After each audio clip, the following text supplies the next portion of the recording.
The dress had taken her mother 3 weeks to finish. Lucy knew this because she had watched every stitch being sewn, in the dim light of their cottage, by a fire that barely kept the cold away, with thread that had been bought instead of bread. Her mother had said nothing about the sacrifice. She had simply pressed the finished gown into Lucy's hands the morning of the grand claiming, smoothed the fabric across her shoulders, and stepped back, with eyes that carried something between hope and apology. The dress was cream-colored linen, simple by any noble standard, but embroidered along the neckline with tiny silver flowers that her mother had copied from a pattern found in a merchant's discarded cloth. It was the most beautiful thing Lucy had ever owned. It was the only beautiful thing she had ever owned.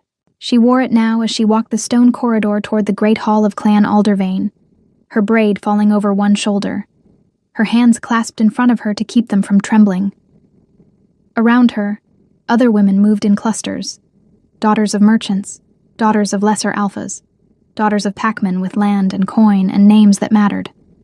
They wore deep velvets, wolf fur trim, copper-threaded capes.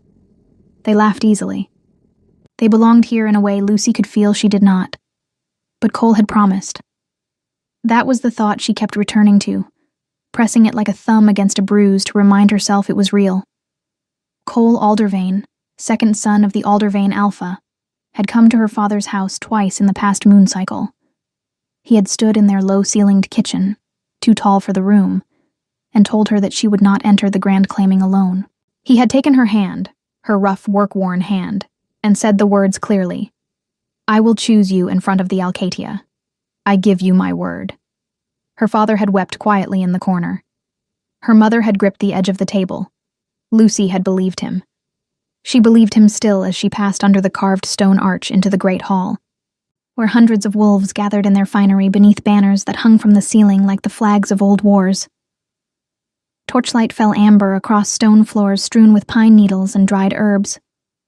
The smell of roasted meat and burning resin filled the air, layered beneath the warm, distinct scent of so many wolves gathered together, leather and earth and something ancient and instinctive that made the air feel thick with meaning.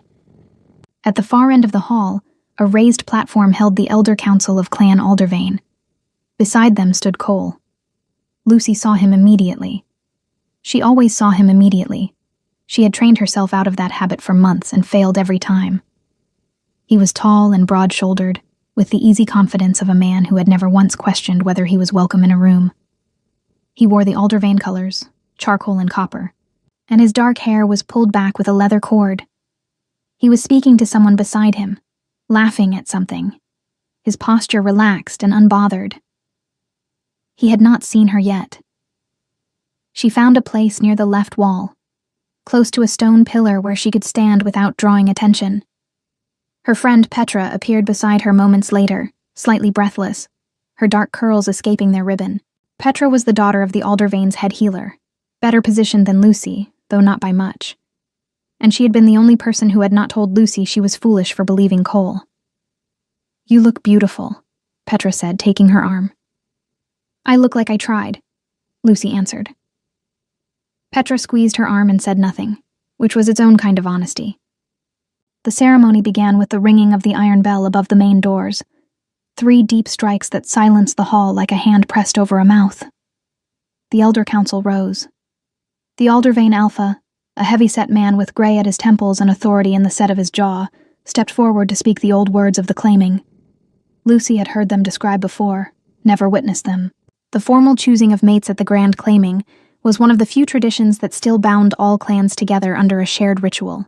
Alphas and their sons presented their intentions before the Alcatia, and the bonds made here were considered witnessed by the pack itself. Cole was called forward third. Lucy straightened, her hands pressed together so tightly her knuckles ached. He walked to the center of the hall with that unhurried confidence, and the crowd gave him space the way crowds always gave space to men who expected it. He turned to face the room.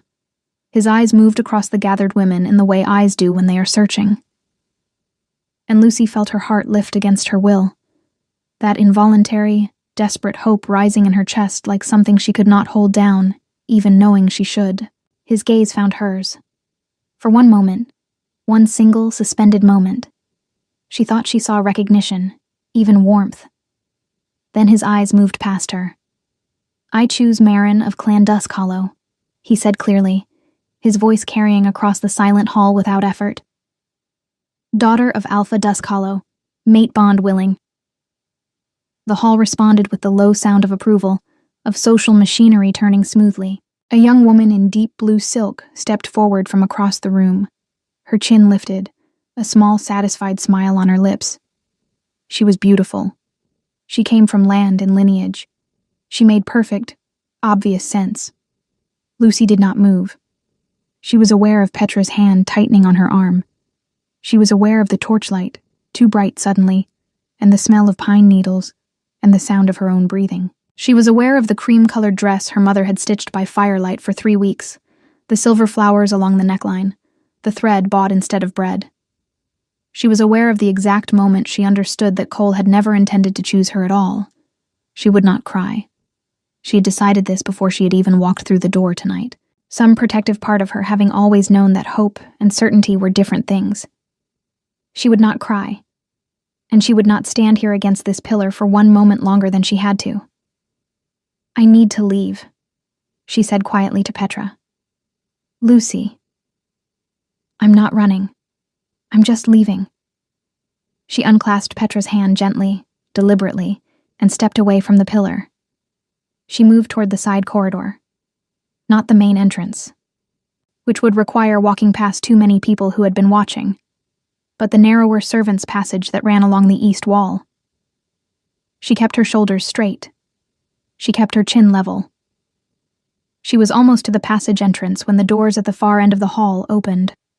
Not the side doors, the main doors, the great iron-banded doors that were only opened for one kind of arrival. The bell had not rung, but the crowd parted anyway. An instinctive, wordless parting, the way wolves move when something far above them in the hierarchy enters a room. Lucy stopped despite herself, turned despite herself, and saw them. 4 men walked into the hall, and the air changed. She could feel it. A shift in pressure, something ancient and undeniable. The way a storm front changes the smell of the air before a single drop falls. The 4 men wore no Aldervane colors. They wore black and deep gray, with a wolf head crest of a house that Lucy recognized with a slow, cold recognition from the histories she had read as a child. The Royal Alcatia. The clan of Vile. The eldest house of wolves on the continent, rulers of the high seat, whose alpha had not attended a lesser clan's ceremony in living memory. 3 of the men she noticed in rapid succession, one with a sharp jaw and open amusement on his face, scanning the hall like a man at a market. One with copper-brown skin and an easy, dangerous smile that didn't quite reach his eyes. And one, slightly behind the others, with the stillness of someone who has learned that movement is unnecessary when presence is enough. That one she noticed last and longest. He was the tallest. His hair was dark, pulled back in heavy braids, and he wore leather armor crossed with buckled straps, a wolf fur mantle across his shoulders. There was a scar along his jaw, faint and old.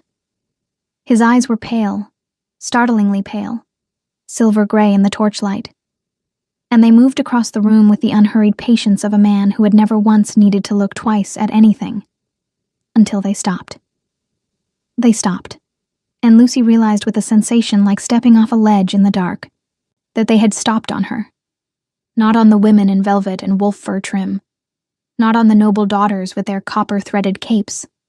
On her, in her cream-colored dress, with her work-worn hands and her single braid and her silver flower embroidery, standing alone beside a servant's passage with the careful, composed expression of a woman who had just been publicly unmade and refused to show it.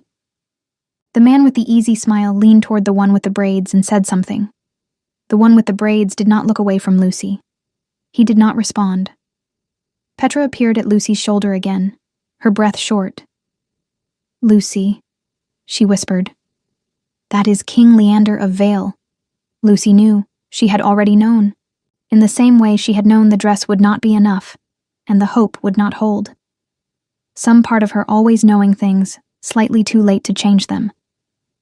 What she did not know, could not yet know, was why the Alpha King of Vael was looking at her as though he had been waiting a long time to find her exactly here. The man with the sharp jaw was the first to move. He broke away from the group with the casual confidence of someone accustomed to walking into rooms and rearranging them simply by entering, and he came directly toward Lucy with a half-smile that managed to be both charming and slightly insufferable at the same time. He was younger than King Leander, or at least he wore his age more loosely, with light brown hair pushed back from his face, and the kind of easy beauty that knew exactly what it was. "You're the only person in this hall who looks like she'd rather be somewhere else," he said, stopping in front of her with his arms folded and his head tilted. "I find that remarkable, given the company." Lucy looked at him steadily. "I was leaving. I noticed." He glanced briefly toward the center of the hall, where Cole still stood beside his chosen mate, receiving congratulations. Something crossed the young man's face. Not quite contempt, but close to it. "Aldervain's second son has poor judgment. It's a clan-wide affliction, honestly." "I don't know you," Lucy said. "Dorian of Vael." He offered it without ceremony, as if it were an ordinary name. "Third in the royal line, which means I have enough authority to be interesting and not enough responsibility to be boring. And you are Lucy of—" He paused, a flicker of something honest crossing his face. "I don't actually know your family name, which is unusual, because I made a point of learning everyone's name in this hall before we arrived." "Voss," she said. "Lucy Voss. My father is a wool merchant." "A wool merchant." Dorian repeated it without mockery, which surprised her. "And yet here you are." "And yet here I was," she corrected quietly. "As I said, I was leaving." "Dorian?" The voice came from behind him, and it was not loud. It did not need to be. It had the quality of certain sounds in nature. A low note that carries farther than it should, felt more in the chest than heard by the ear. Dorian straightened almost imperceptibly, then relaxed again in the deliberate way of a man reasserting his own ease after an involuntary response. King Leander of Vael stopped beside his brother and looked at Lucy, and Lucy made herself look back. Up close, he was even more difficult to read. The pale eyes were not cold exactly. They were precise, the way a blade is precise, calibrated rather than cruel. The scar along his jaw was older than it had appeared from across the room, a thin silver line that curved from below his left cheekbone toward his chin. He was still, in the way that very powerful things are still, not the stillness of someone suppressing movement, but the stillness of someone who has simply decided that the world can come to him. "Leave us," he said to Dorian, without looking at him. "I was just Dorian." His brother left with the speed of someone who had made peace with these moments long ago. The man with the copper-brown skin and the dangerous smile had drifted to a position along the wall, close enough to be present, far enough to give the appearance of distance. The fourth man of their party had moved toward the Aldervain elders and was speaking to them in low tones that were clearly not a request. The hall around Lucy and Leander continued its noise and ceremony, but a radius of awareness had formed around them, people noticing without looking, the way wolves always track a hierarchy they cannot openly acknowledge. "You were going to leave," Leander said. "Yes." "Through the servants' passage. It was the nearest exit." He was quiet for a moment. He looked at her the way she imagined he looked at maps, at letters, at anything that required understanding rather than simply seeing. It was not comfortable to be looked at that way. It was also, unexpectedly, not unkind. "I need to speak with your father," he said. Lucy felt something shift in her chest, not the warm shift of earlier hope, but something cooler and more complicated. "My father is a wool merchant. He has no standing with the high seat." "I'm aware of what your father is." "Then I don't understand what business—" "I know," he said simply. "You will." It was not a threat. She could not have explained why she was certain of that. Standing in a hall full of people who outranked her in every measurable way, speaking to a man whose word could reshape the lives of thousands. But she was certain. Whatever King Leander of Vael wanted with her father, it was not what she feared. That did not mean it was something she wanted. Petra found her again the moment Leander stepped away, moving toward the Aldervane Alpha with that same unhurried authority. Her friend took her arm and pulled her 2 steps sideways, her face a complicated mixture of alarm and fascination. "What did he say to you?" Petra whispered. "He wants to speak to my father." "Lucy." Petra's voice dropped even lower. "The King of Vielle does not come to grand claimings. He has not left the high seat for a lesser clan's ceremony in... The elders are saying no one remembers the last time. He came here tonight, and the first thing he did was cross the hall toward you." "The first thing Dorian of Vale did was cross the hall toward me," Lucy corrected. "The king followed." "That is not a meaningful distinction." Lucy looked across the room to where Leander now stood with the Aldervane Alpha. The older man's posture had changed completely. He was deferential in a way she had never seen him be with anyone, his broad shoulders rounded slightly forward, his head inclined. Whatever Leander was saying to him was being received as something between a request and an edict. Cole was watching from nearby with an expression she had never seen on his face before. It took her a moment to identify it. It was uncertainty. Cole Aldervane, who moved through every room as though it had been built for him, looked uncertain. She turned away from him before he could catch her looking. The ceremony continued around them. More names called, more bonds witnessed. The hall gradually warming with the ritual that had drawn every pack within 3 days' ride to this stone hall.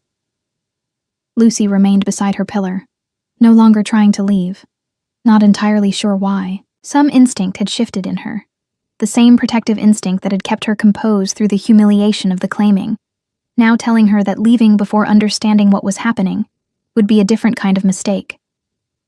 The Aldervane Alpha came to find her himself. She had never spoken to him directly in her life. He stopped before her with the discomfort of a man delivering a message he hadn't written and wasn't sure he understood. "Your presence is requested at the high table after the ceremony," he said, "and a messenger is being sent to your father's house tonight." Lucy kept her voice level. "May I ask on whose behalf?" The Alpha glanced across the room to where Leander stood in quiet conversation with his copper-skinned companion. "The King of Vale has expressed interest in a formal arrangement with your family." He paused, and she could see him choosing his next words carefully, a man navigating unfamiliar terrain. "He has asked that you remain until your father arrives." She said nothing. "I would take it as a personal courtesy," the Alpha added, with a weight that made clear it was not entirely a request. After he left, Petra pressed close again. "A formal arrangement," she repeated very quietly. "I heard him. Lucy, a formal arrangement means... I know what it means." Her voice was steady. Her hands were not. She pressed them together in front of her, that familiar gesture, and looked at the far end of the hall where torchlight played across old stone and Wolf Clan banners, and the carved faces of ancestors she did not belong to. A formal arrangement. The King of Vielle wanted to make a formal arrangement with her family, with her father, the wool merchant, who had no land and no pack standing, and no daughter worth a second look from a man of Cole Aldervane's position, let alone the attention of the oldest royal house on the continent. The question was not only why. The question that settled in her chest like a stone in still water, sending its rings outward in all directions, was when. When had Leander of Vielle first looked at her? Because the way he had crossed this hall tonight, with no surprise in his face, with no searching, with the focused certainty of a man arriving at a destination rather than discovering one, told her something that she could not yet form into words. He had not come to the grand claiming of Clan Aldervane tonight to witness bonds. He had come here knowing she would be here. Across the hall, as if feeling the direction of her thoughts, King Leander turned his pale eyes toward her. He did not smile. He did not look away. He held her gaze for exactly 3 measured seconds, long enough to be intentional, brief enough to be something other than performance, and then returned his attention to the man beside him. Lucy breathed slowly. The silver flowers on her mother's dress caught the torchlight. She stayed. Lucy's father arrived before midnight. She saw him cross through the main doors with the expression of a man who had been woken by urgent knocking and had dressed in the dark, belt crooked, hair flattened with water, his eyes moving across the space with that specific mixture of fear and hope she had recognized in him since childhood. Edmund Voss was a good man. He loved his daughter with the simple clarity of someone who doesn't have much to give and knows it. He had believed Cole Aldervane because he wanted to believe, because the alternative was admitting he had exposed his daughter to a humiliation he had no power to prevent. Lucy reached him before anyone else could. "Father." She took his arm and guided him a few steps to the side, away from the main current of people. "Everything is all right. Breathe." The message said the King of Vale. He began, his voice low and tight. "Yes, Lucy." He looked at her with those eyes she had inherited, light brown and too expressive for a man trying to appear composed. "What happened tonight?" She could have told him about Cole first, about the dress and the promise and another woman's name ringing across the hall. But that had already fallen back along the timeline of the evening in a way she couldn't yet fully explain, and so she simply pressed her father's arm and said, "We'll find out together." The Aldervane steward led them to the antechamber on the east side of the hall. A smaller room, stone walls hung with old tapestries, a fireplace that warmed the air until it sat heavy and smelled of oak wood. A long table occupied the center, with dark leather chairs and iron candle stands. It was a room built for conversations that weren't meant to be heard by the main hall. Leander was already there. He stood beside the fireplace, a cup in hand, his leather armor absorbing the orange light of the flames in a way that made him difficult to look at directly. Not from brightness, but from the sense of absolute solidity he projected, like something carved rather than born. Dorian sat at the far end of the table, in the slightly tilted posture of someone pretending not to pay attention to everything. The fourth man of their party, the one with copper-brown skin, stood near the door, and was the only one to look at Edmund when he entered. "Master Voss." Leander's voice was not cold, but not warm either. It was precise. "I'm grateful you came." Edmund made a disjointed bow that Lucy pretended not to see. "Your Majesty, this is an unexpected honor. Please, sit." They sat. Lucy noticed that Leander did not sit. He remained standing by the fireplace as though that were the natural position for him in any room, above the table by choice rather than protocol. It was a small detail that said something large about how he occupied space.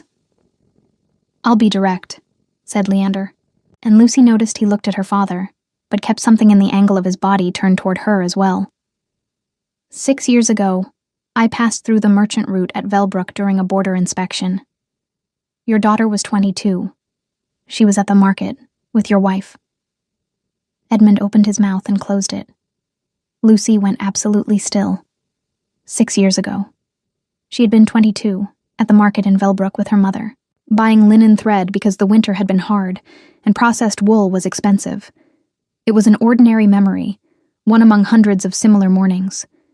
She remembered nothing unusual about that day.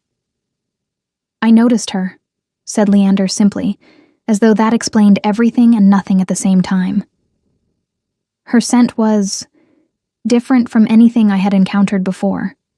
He paused, and Lucy had the impression of a man choosing his words with great care, not because he was imprecise in his thinking, but because the subject resisted precision.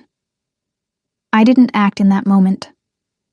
I had border obligations that couldn't be delayed, and she was still young, and I was not the kind of man who stops a caravan for a feeling in a marketplace." "But you remembered," said Lucy. Her own voice sounded strange to her, too calm for the pace of what she was feeling. He turned his eyes to her. "I remembered. For 6 years. Yes." The silence in the room had texture. Edmund looked from the king to his daughter with the expression of a man trying to follow a conversation in a language he almost knows. "When I learned you would be presented at the Aldervane Grand Claiming," Leander continued, "I made the decision to come." Something passed across his face, not quite discomfort, but the acknowledgement that what he was about to say was unusual, even for someone of his position. "I'm aware that what I propose is irregular. It doesn't follow standard courtship rite, but I prefer honest irregularity to empty protocol." "What is it you propose?" asked Edmund, his voice slightly rough. "That your daughter come to the high seat as my guest for 30 days, said Leander, "with complete freedom to come and go. No obligations. No bonds established before any choice is made by either party." He finally moved away from the fireplace and set his cup on the table, a small gesture that somehow signaled the formal part of the conversation had arrived. At the end of 30 days, she chooses to stay or to leave. If she leaves, she'll be escorted back with full honor and no consequence. If she stays, we formalize the bond before the Royal Alcatia. Lucy heard Dorian make a soft sound at the end of the table. Not quite a laugh, the sound of someone internally confirming something they had already expected. "And the price," said Edmund, in a voice attempting steadiness and coming close. The message mentioned compensation. "Father," Lucy began. "It's a legitimate question," said Leander, and something in his tone made clear he wasn't being condescending. He genuinely agreed. "Yes, I offer compensation to the family regardless of outcome. Your debt to the Aldervane Tanner will be cleared, the mortgage on the northern warehouse as well." He looked at Edmund with that precision Lucy was beginning to recognize as his version of direct kindness. "This is not payment for your daughter. It is acknowledgement that I am asking something that affects your family, and that families have concrete needs." Edmund's jaw trembled slightly. He controlled it, but Lucy saw. She knew about the debts. She knew about the warehouse, the mortgage her father pretended didn't exist at dinner, while her mother served smaller portions.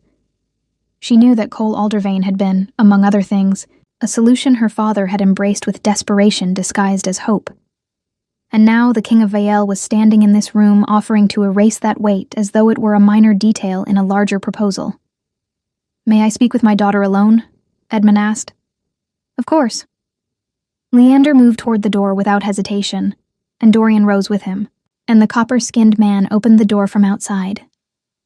And then it was just Lucy and her father in the room with the smell of burning oak, and the iron candle stands, and the silence that remained when powerful people leave a space and take the pressure with them. Edmund looked at his daughter. "Cole told me tonight," he said, very quietly, "before I came in here. He intercepted me in the corridor and said he was sorry, that the Dusk Hollow family was a necessary alliance, that you—" He stopped, closed his eyes for a moment. "That you would understand." "I understood," said Lucy. "I understood the moment he said her name in the hall." "Lucy." His voice broke slightly on the last consonant. "I should have protected you from this. I believed him because I needed to." "So did I," she said. "That's not your fault. The king." Edmund opened his eyes and looked at her with an expression she could only describe as complete honesty, the kind fathers show when they have nothing left to offer but the truth. 30 days. Freedom to leave. And he remembered you for 6 years without you knowing. Lucy didn't answer immediately. She thought about the market in Velbrook, a winter morning 6 years ago, buying linen thread with her mother. She tried to remember if there had been anything different about that day, any sensation, any detail that hadn't fit. There was nothing. It had been a completely ordinary morning that had been extraordinary for someone she hadn't known existed. There was something deeply strange about that. And also, she noted this with a kind of careful attention, something that didn't frighten her the way it perhaps should have. "I'll go," she said. Edmund nodded once. Slowly, like someone who had expected that answer and still needed a moment to receive it. When Leander returned to the room and Lucy told him her decision with a clear voice and direct eyes, he didn't smile. He showed no relief, no satisfaction. None of the emotions she might have expected from a man who had just gotten what he came for. He simply nodded, the same way her father had nodded, like someone receiving an answer that carried real weight. "We leave at dawn," he said. "Sleep well, Lucy Voss."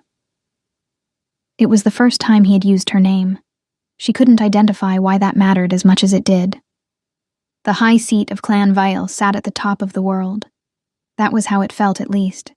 Arriving after 2 days of travel through forest roads that grew progressively older and quieter. The kind of roads where the trees on either side had been growing for so long they had begun to arch toward each other overhead, forming a canopy so dense that noon looked like dusk beneath it. Lucy had ridden in a covered carriage with Dorian sitting across from her for most of the journey, which meant she had learned a great deal about him through the specific things he tried to make her believe, and the specific things he let slip without meaning to. He was younger than Leander by 4 years. He had a quick mind and used humor the way some people use shields, preemptively, before anything could land. He called his brother the King in formal contexts, and Leia, exactly once, by accident, and then looked out the window for several minutes afterward with studied casualness. He never spoke badly of anyone directly, but his silences were articulate enough to compensate. Leander rode ahead. Lucy caught glimpses of him through the carriage window at various points during the journey. On horseback, unhurried, his dark braids against the gray mantle, speaking occasionally to the copper-skinned man who rode beside him. She learned from Dorian that this man was named Caspian, that he was Leander's second, and had been since they were young, and that he was the most dangerous person in any room he entered, despite the fact that he smiled more than the king did. More than the king does isn't a high bar, Lucy observed. Dorian pointed at her. I knew I was going to like you. The high seat revealed itself gradually rather than all at once, which she later understood was intentional. Architecturally, a design choice made by whoever had first built this place to ensure that arrivals felt the weight of it accumulate rather than strike. First came the outer walls, black stone rising through the trees, older than anything she had seen in Aldervane territory. Then the gates, iron and carved wood, flanked by guards in the gray and black of Vale, who stood with a stillness that reminded her uncomfortably of Leander himself. Then a courtyard, wide and flagged with pale stone, where stable hands and castle staff moved with the practiced efficiency of a household that ran like a mechanism. And then the castle itself, towers that rose against a sky streaked with the last copper light of evening, windows glowing amber from within, the smell of pine resin and cold stone, and something underneath it all that she recognized as the concentrated scent of a large, powerful pack. It pressed against her senses the way a hand presses against a door, not aggressively, but with unmistakable presence. She was shown to her rooms by a woman named Sable, who was the castle's head of household, and who communicated primarily through efficient gestures and single sentences. The rooms were larger than her family's entire cottage. There was a fireplace already burning, a copper tub behind a curtain, a window overlooking a courtyard garden where something grew in disciplined rows despite the late season. The bed had 4 posts and curtains the color of deep water. Is there anything you need tonight? Sable asked from the doorway. No, said Lucy. Then, yes. Is there a library? Something shifted almost imperceptibly in Sable's expression. Not quite approval, but its cousin. East Tower, 2nd and 3rd floors. I'll have someone show you in the morning. I can find it myself if you point me in the right direction. The almost approval solidified slightly. Sable gave her directions, clean and concise, and left. Lucy did not go to the library that night. She sat instead on the wide stone ledge of the window and looked out at the courtyard garden in the dark, listening to the sounds of the castle settling around her. Distant voices, the clang of something metallic from the direction of the kitchens, the low rhythmic sound of a pack at rest. It was not the silence of her family's cottage. It was a fuller quiet. The quiet of a place that held many lives and set them down at the end of the day. She thought about Cole. She was surprised to find that it didn't hurt the way it had in the hall. That particular pain had already changed shape into something flatter, more like the feeling of having misread a map than of having lost something irreplaceable. She had thought she loved him. She understood now that she had loved the idea of being chosen by someone who had other options. That was a lonelier thing to want, and more honest to admit. She thought about the dress, still folded in her traveling bag, and made a decision to write her mother in the morning. She thought about a market in Velbrook, 6 years ago, and a man on horseback she had never seen, watching her without her knowing, and carrying that knowledge forward through 6 years of silence. On the second day, Leander found her in the library. She had located it without difficulty. East Tower, stone steps worn smooth in their centers, 2 floors of shelves that rose from floor to ceiling with the density of a forest, wooden ladders on iron rails, light coming through tall, narrow windows in pale morning columns. She had been there for 2 hours before anyone else arrived, sitting cross-legged on the floor between two shelves with a record of clan histories open across her knees, and she did not hear him come in because she was learning. He moved through spaces the way weather moved, present before announced. "You read the clan histories for pleasure?" he asked from the end of the aisle. She looked up without startling. "I read them to understand things. Whether that's pleasure depends on what I find." He came closer and looked at the open page without asking permission, which she found she didn't mind. It was more honest than pretending he wasn't curious. "That's the Vael lineage record from the Third Era," he said. "I noticed." She looked at the page. "Your family line has 3 gaps. 2 in the early centuries, and 1 about 200 years ago, where the record just stops for a generation and then resumes with a different branch. Do you know why?" He was quiet for a moment. He sat down. Not on the floor, but on the bottom step of the nearest ladder, bringing himself to something closer to her level, which was a choice she noticed without commenting on. "The gap 200 years ago is because that generation produced no heirs from the main line," he said. "The Alpha died in the border wars, and his mate 3 months later. The line continued through a secondary branch. And the earlier gaps? Deliberately removed. By whom? By the Alpha of that era, about whom the histories say very little. Because he removed himself from them too, I assume," said Lucy. Something passed through Leander's pale eyes. Not quite surprise, but the particular attention of someone recalibrating. "Yes," he said. "That's the assumption most historians arrive at eventually." It didn't take very long. "No," he agreed. It didn't. The morning light moved across the floor between them. Somewhere below, the castle was fully awake. She could feel it in the building's vibration, the accumulated movement of its inhabitants beginning their day. Up here it was still and cool and smelled of old paper and the particular dry cold scent of stone that has held books for a long time. "Why did you wait 6 years?" she asked.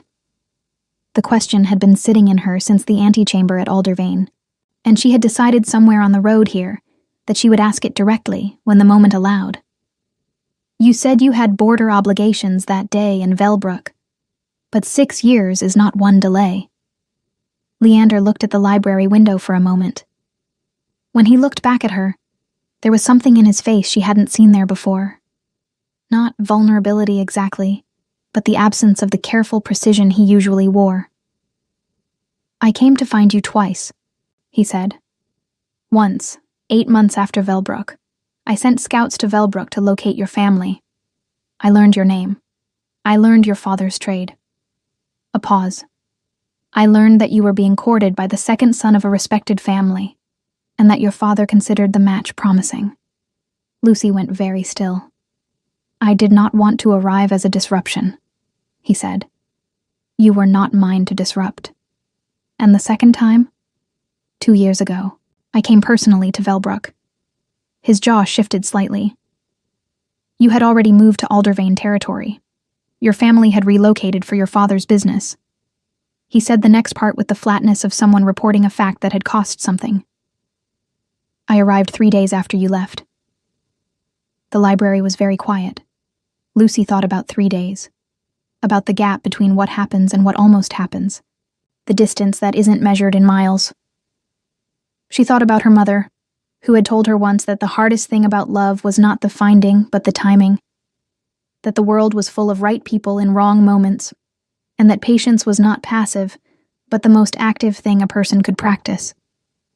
"You could have sent a message," she said. "Yes." He did not offer an explanation for why he hadn't. He held her gaze and let the absence of explanation say what it needed to say. That some decisions resist justification, that he had made a choice to wait for a moment that was fully right, rather than force a moment that was merely possible, and that he was not entirely certain, even now, that he had been right to do so. It was the most honest thing he had said to her yet. Outside the library window, the courtyard garden was sharper in the morning light, and Lucy could see now that what grew in those disciplined rows were not vegetables but winter herbs, things that survived cold by growing slowly and holding their strength close to the ground. She looked at the king of the oldest wolf house on the continent, sitting on the bottom step of a library ladder with old clan histories between them, and felt something in her chest shift into a new position. Not trust, not yet, but its foundations. "I have 28 days left," she said.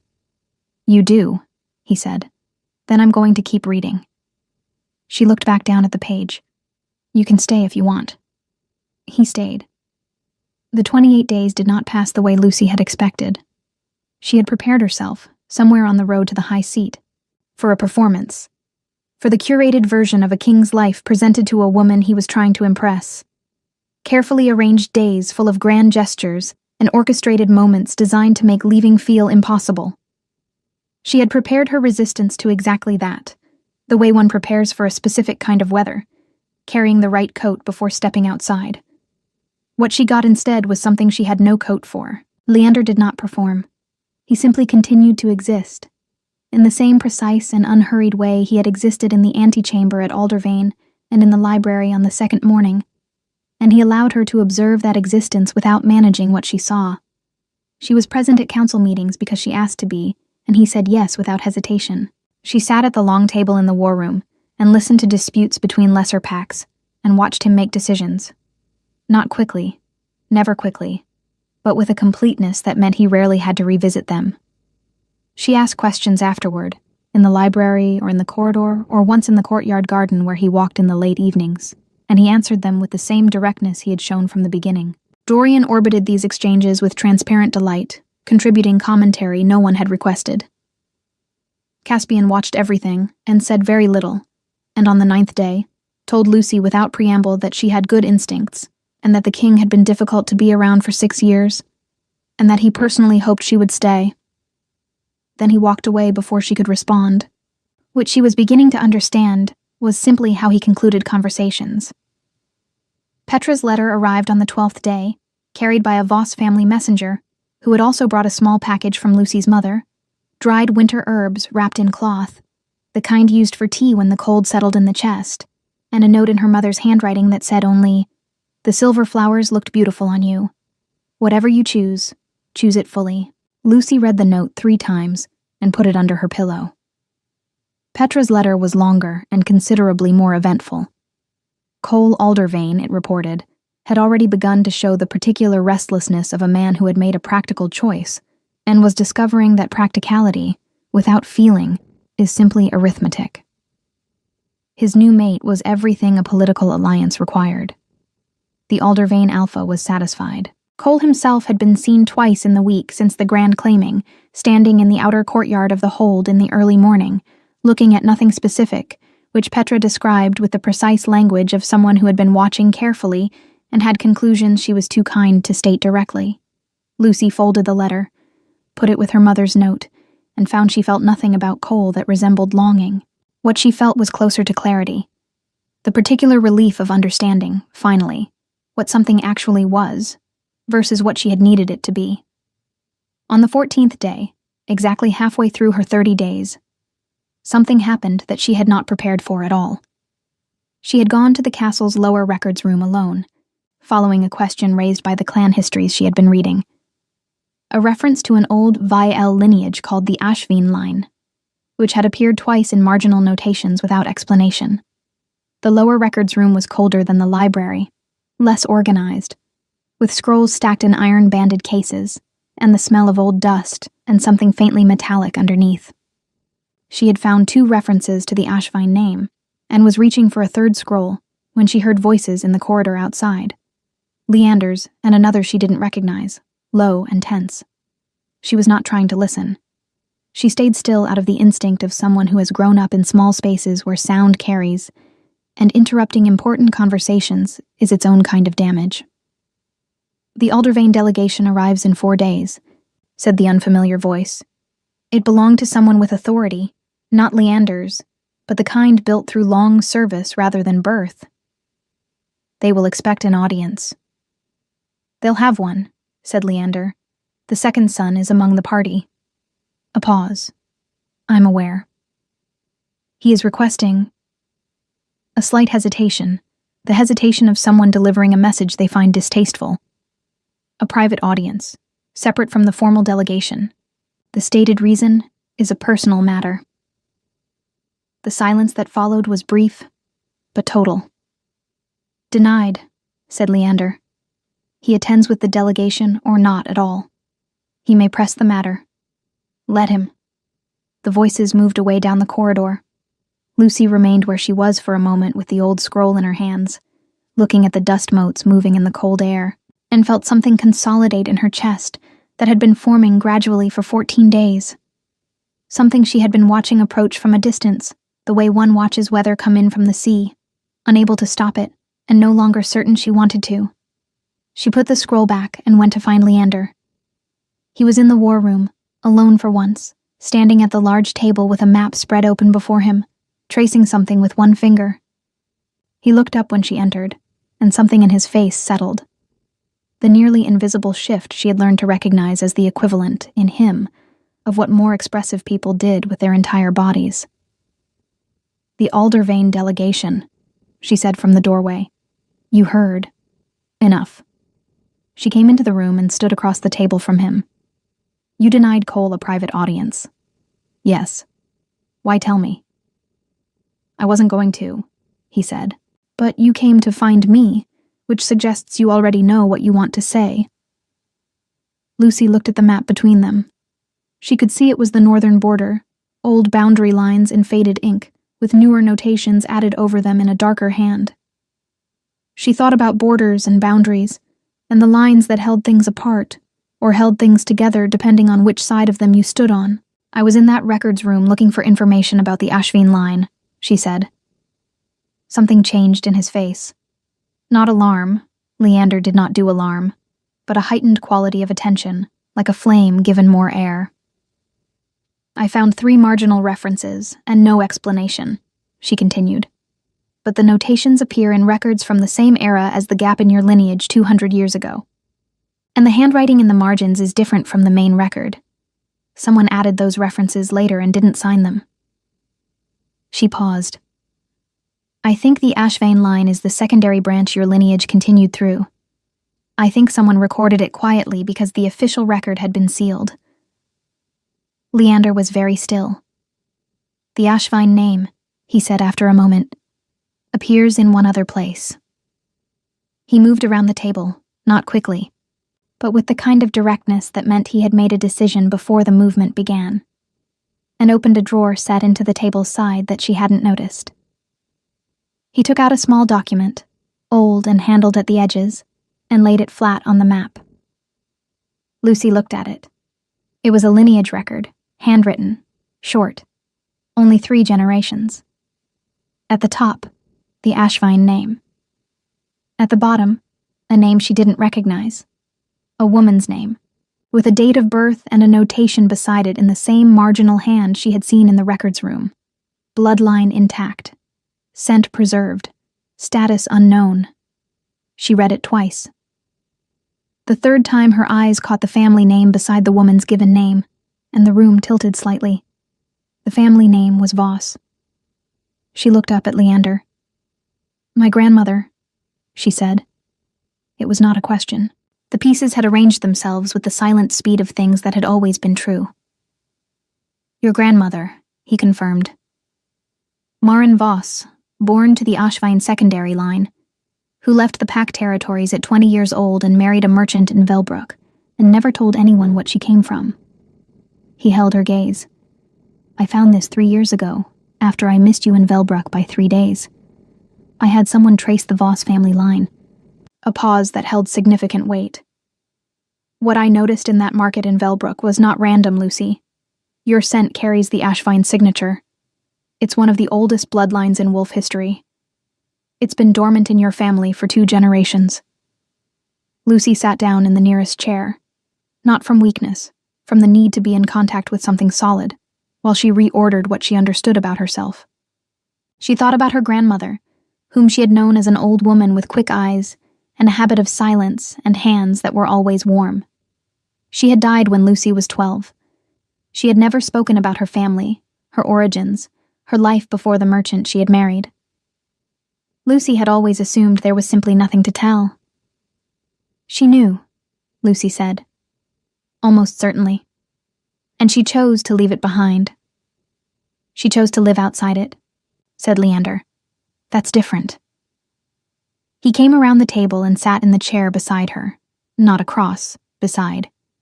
And when he spoke again, his voice had lost the last of its formal precision and become something quieter. She had that right. So do you. This changes nothing about the 30 days or the choice at the end of them. I'm not telling you this to press your decision. I'm telling you because you found it yourself, and you deserve to have the rest. Lucy looked at the small document on the map, her grandmother's name at the bottom of a lineage she had never known she carried. You have been carrying this for 3 years, she said, knowing who I was. Knowing what line you came from, he corrected carefully. Who you are is what I've been learning for 26 days. The courtyard garden was visible through the war room's narrow window, the winter herbs in their disciplined rows, growing slowly in the cold. The Aldervane delegation arrived 4 days later. Cole was among them, as promised, older looking than she remembered, though it had only been a month, with something careful and rehearsed in his posture that she recognized as a man who had prepared what he was going to say and was discovering that preparation and readiness were different things. He saw her in the main hall during the formal reception, standing beside Caspian, and the prepared expression faltered. She did not help him recover it. The audience was brief. The Aldervane Alpha conducted his delegation's business with the efficiency of someone aware he was operating in a house far older than his own. Cole said nothing during the formal proceedings. Afterward, in the corridor, he came to stand before her for a moment with the look of a man who has finally correctly read a map, but arrived too late to change the route. Lucy, he said. Cole, she said. That was all. There was nothing cruel in it, and nothing forgiving either. There was simply nothing unfinished, and they both felt it. He left with the delegation the next morning. On the 30th day, Leander came to the library where she had been since early morning, the clan histories stacked around her. The Ashvane document copied in her own hand into a smaller notebook she had asked Sable for and received without question. He stood at the end of the aisle.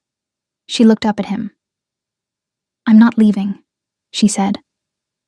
Something moved through his face, all the way through it, fully, the way weather moves across open ground with nothing to obstruct it. It was brief, and it was complete, and it was the most unguarded she had ever seen him. He crossed the distance between them in the way he did everything, deliberately, without hurry. And when he stopped before her, he raised one hand and touched the side of her face, with a care that felt like the physical form of everything he had said, and not said across 30 days and 6 years. I have something for you, he said. He placed in her hands a small thing, a length of ribbon, old and silver gray, worn soft with age. She recognized it without being told, the same color as the Ashvine record notations, the same silver gray as the mantle his house wore. It was your grandmother's, he said. She left it in the pack records when she left. I don't know if she meant it as goodbye or as a marker, but it belongs to her line. Lucy held the ribbon in both hands and felt, for the first time since the evening, she had stood in a cream-colored dress against a stone pillar waiting for a man who would not choose her, that she was entirely in the right place. The bond was formalized before the Royal Alcatia 3 weeks later. Not a grand ceremony, but a witnessed one. The elders of Clan Vael, gathering in the old hall with its stone floors and iron candle stands, and the wolf-head banners hanging from rafters so high the torchlight barely reached them. Petra came, because Lucy had asked her, and because Leander had sent a proper escort without being asked to. Edmund Voss stood beside his daughter with straight shoulders and clear eyes, and the expression of a man who had spent a lifetime hoping for the right things, and had learned, late and completely, that hope sometimes knew what it was doing. The words were old. The witnesses were few. The hall smelled of pine resin and burning oak, and the deep layered scent of a pack that had stood for centuries, and would stand for centuries more. When it was done, Dorian started clapping before the elder had finished speaking, and Caspian put a hand over his eyes. Lucy laughed. A real laugh, sudden and unguarded, the kind that surprises the person laughing most of all. Leander looked at her the way she had begun to understand he looked at things he found rare and worth keeping, with the full weight of his attention and no performance attached to it. Her grandmother had walked away from this bloodline at 20 years old and built a quiet life with warm hands and quick eyes and a silence that had held its secret gently for decades. Lucy did not judge that choice. She understood it even. The weight of old names and old lines. The appeal of an ordinary morning buying linen thread in a winter market. But she also understood that she was not her grandmother. She was Lucy Voss of the Ashvane line, mate of the King of Vale, standing in a hall that was now also her home, holding a silver-gray ribbon that connected one woman's quiet exit to another woman's full arrival. The story that had begun with a cream-colored dress and a broken promise ended here. Not with rescue, but with recognition. Not with someone choosing her despite who she was, but because of everything she had always been. The torches burned long into the night, and the pack was at rest, and it was enough. It was more than enough.